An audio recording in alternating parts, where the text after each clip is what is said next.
this has a photograph in my backyard and a couple of paintings from my sunrise studio sessions. One of them is this one. I didn't grab the other one. So here's one that was inside my journal. And that is what you see on this side, I believe. I think that's the one.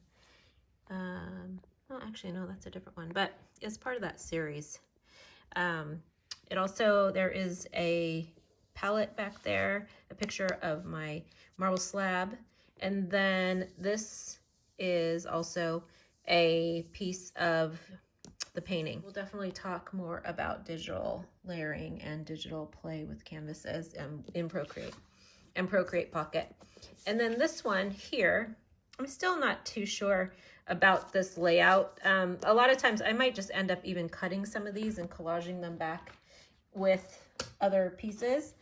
But I just wanted to play kind of with the textures and the colors. So this was on one of my walks with Indy. And then here is a board. I do these experiments every so often just on illustration board. And this is this was done probably in 2017. Do I have a date on here? Yeah, 2017, right there, July 3rd.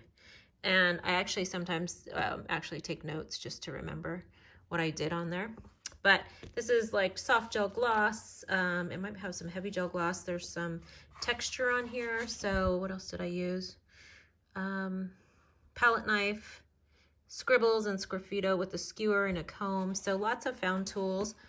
But I was really playing with just mixing and this is actually before I launched my paint line. So this is all golden color, high flow, and some of one of my favorites, the micaceous iron oxide, is a beautiful color, that black that you see there. This particular set of journal pages actually are 2 photos. I took them separately and then I combined them with each other and another piece of art to make this background. And so you can do so much with the layering in Procreate, and that's one of my favorite things to do. And then last but not least, let's see, this little one here is another. This was also from just texture. I was playing with texture again on, I think this is mixed media paper. There's no date on this, but this is from that's around the same time as that last one I just shared. But really great things that you can do when you crop. There's Indy again, my little studio mate. Excuse me, can you move? I'm doing a video, you silly girl. Come on, move over. Excuse me. So these, don't worry about her walking on them. These are just samples printed out. So I'm not too worried about them. Let's see.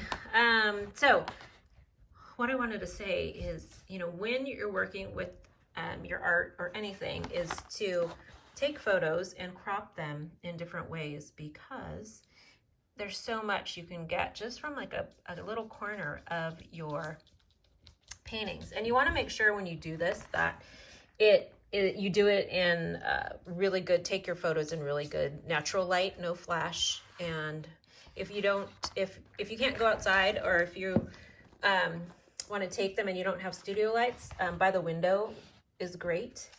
And the last thing that I'll share for that one, so the original or the canvas, the digital canvas, has some of this in there, and one of those paintings that you can see from my studio sunrise studio collection. And then this face, I was trying to find it. I think it's actually inside this same journal, but it's the bottom layer. So I take photographs as I paint. So I actually think that I changed this base. So the original, I have to thumb through here, but I think it might be in here, but it looks completely different because I think I drew over her. Let's see, that's not her.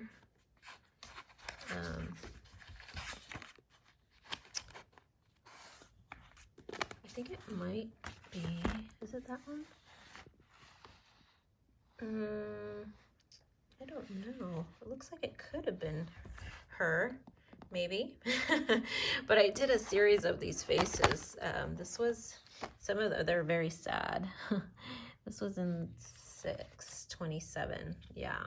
So there was a bunch of faces that I drew at this time, and they're just kind of these girls that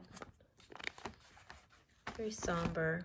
I went through some really tough health issues at this time in 2017, so a lot of the art was dark. One of my girlfriends was like, everything is so dark and blue and sad looking. And it's interesting how art, you know, just reflects what we're going through at different times in our lives. And so I'm pulling pieces, bits and pieces from a lot of my journals to create this book.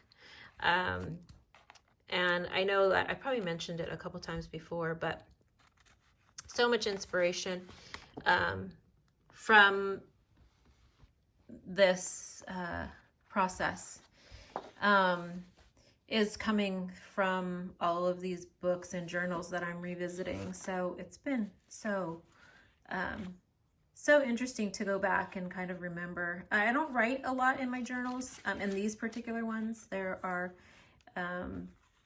lots of mark making and things like that. But there are some journals where I just write, like just constantly write. But all of these, this I turned into a pattern, this I turned into brushes for Procreate. So, you know, there's just so much that you can take from the inside of your journals. And like I said, taking and cropping different areas, I think, you know, you can get the idea of what you can do when you just kind of bring your camera and snap away. So you can get lots and lots of different pictures from one set of